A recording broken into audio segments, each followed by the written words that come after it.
Hello, and welcome back to another episode of The Exiled Prince. My name is Adam, and with me, as always, is nobody.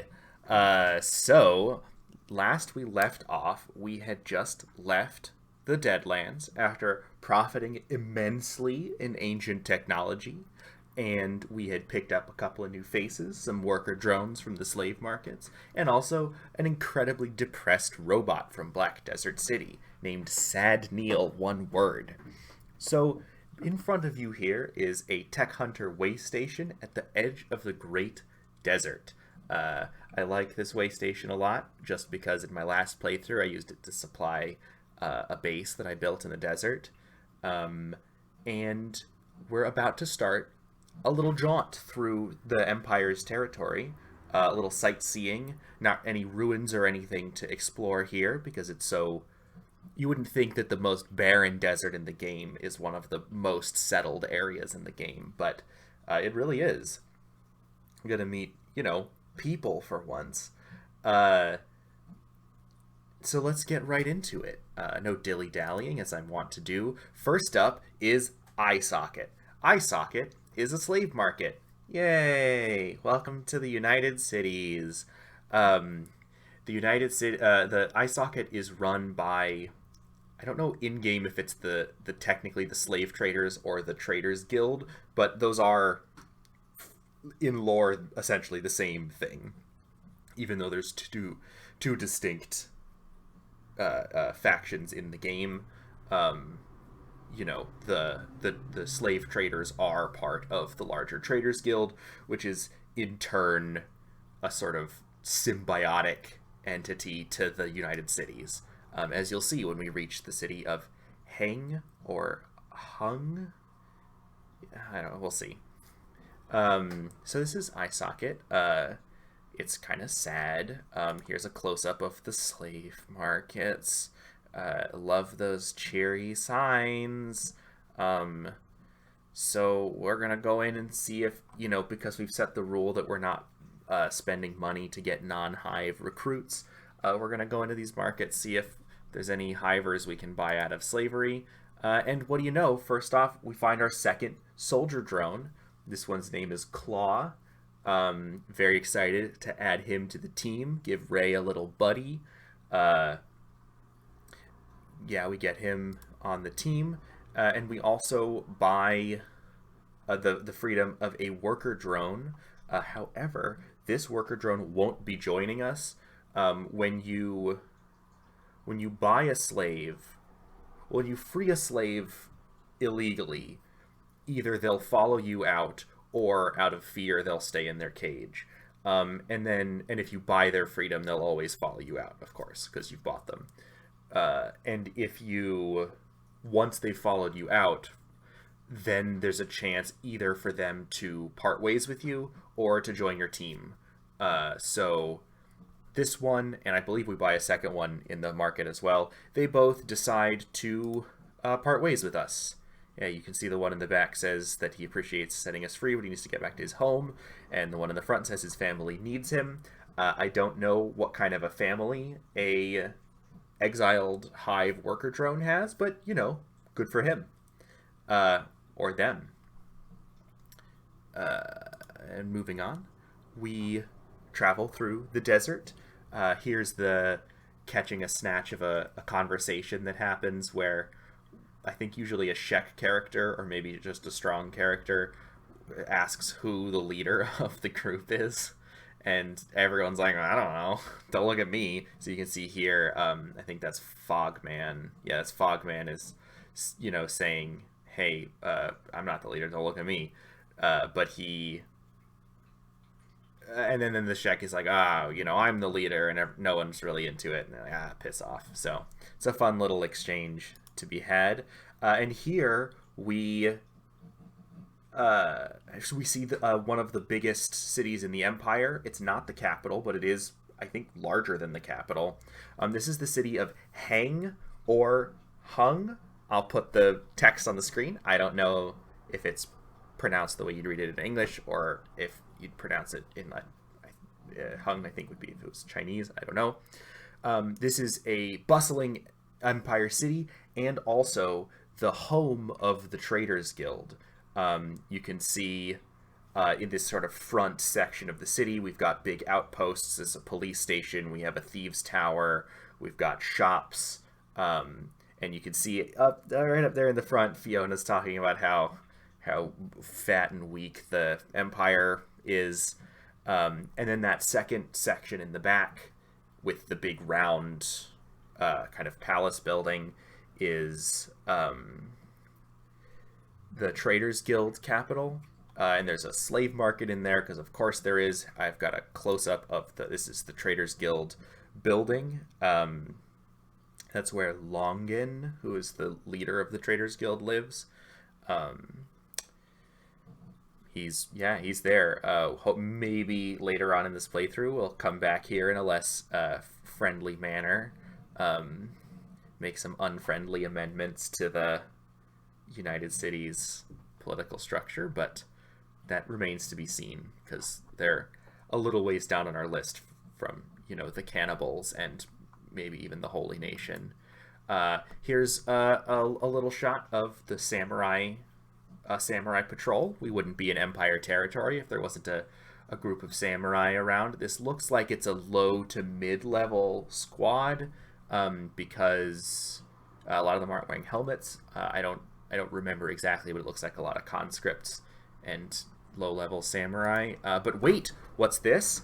A squad of rebel farmers on the horizon. You can see their captain in the middle with the basket helmet over his head.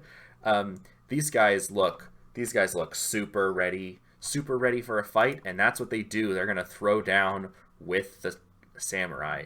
Unfortunately, they're gonna get their asses kicked because they're naked. Not naked, but I mean they're farmers in tank tops with sticks against moderately well-armed samurai guards. Though you do see up there in the top left, one of the rebels' dogs is putting up a good fight against that conscript. If you...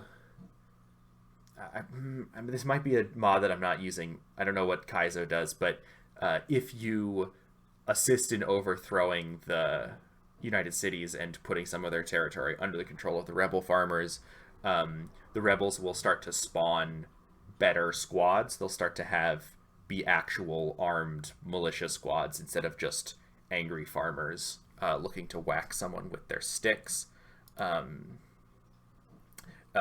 Here's Sakri saying that he hopes we have enough bribe money to survive in this city, because oh baby does the Empire love their bribes.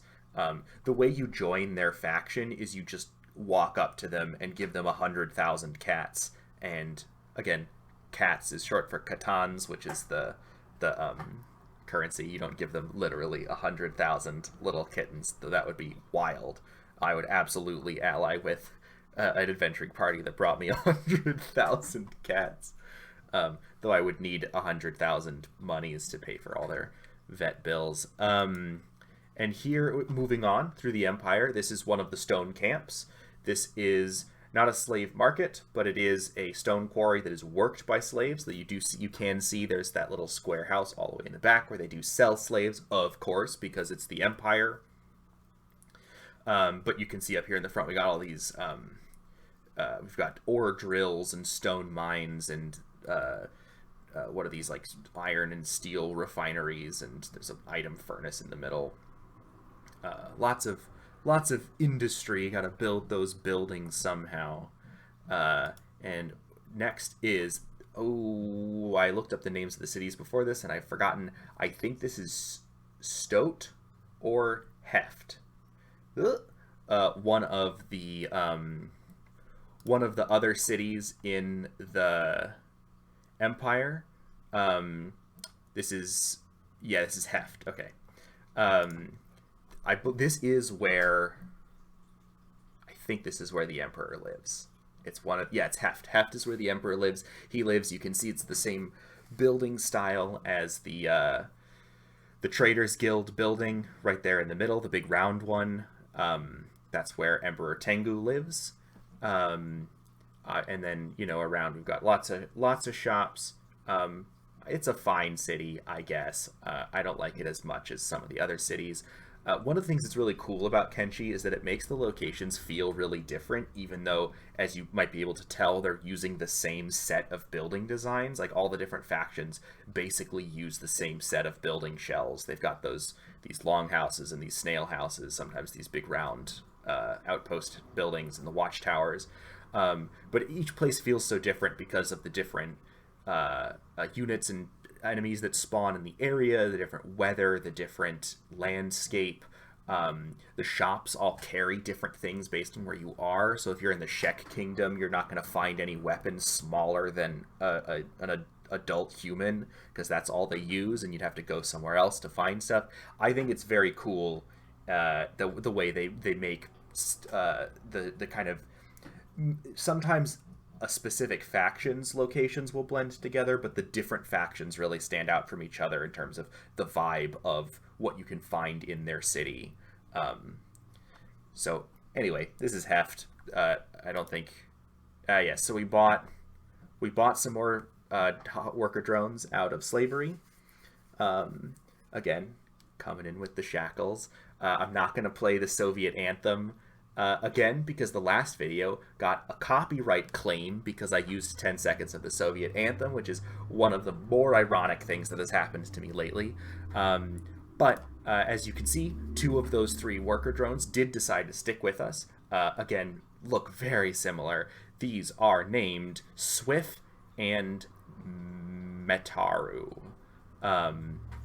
So we're going to slap on some outfits based on...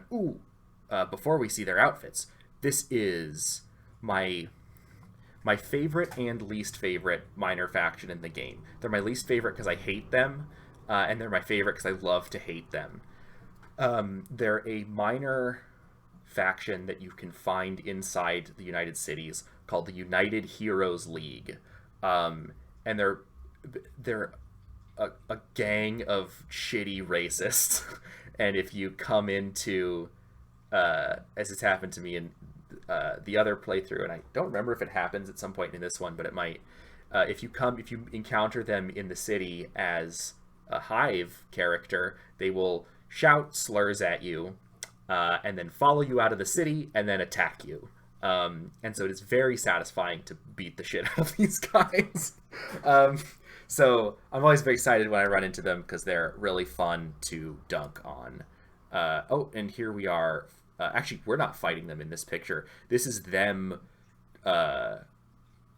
mixing with Traders Guild caravan. So, like, you absolutely do not have to hand it to the Traders Guild, but it is fun to watch them fight the stupid United Heroes League. So here's Swift and Metaru in some leather armor that we've looted from the heroes that got beaten up by the traders. These guys, we're going to get some cool hats for them at some point on this road trip, but I don't think that's in this one yet. So they're going to be tagging along. We've now gotten these 5 worker drones added to us since we left.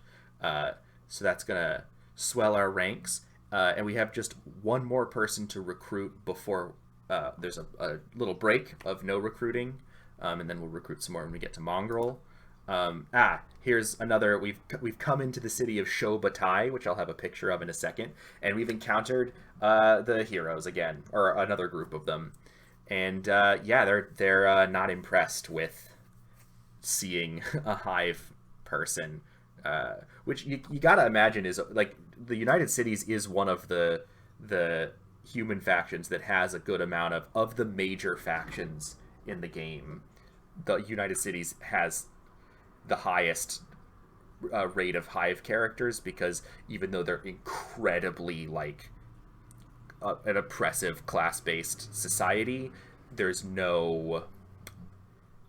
not based on any kind of ethnic group like the Shek or the Holy Nation, because the Shek are all Shek and the Holy Nation are all humans, mostly Greenlanders. But the United Cities are like, yeah, we've got generals that are Hive, we've got nobles that are Shek and Scorchlander and Greenlander. All that matters is that you're not poor.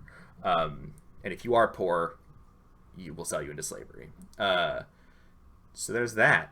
What a great place.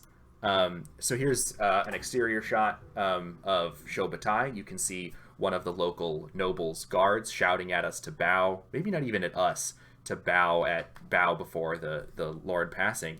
And just one last thing before we leave Shobatai. If you remember in the blog post where we talked about the different hive factions, I mentioned that there's the Southern Hive, which are pink-skinned hive characters, and you almost never see them outside, unlike the Western Hive, which is where all the hive characters we've seen so far have come from. You almost never see Southern Hive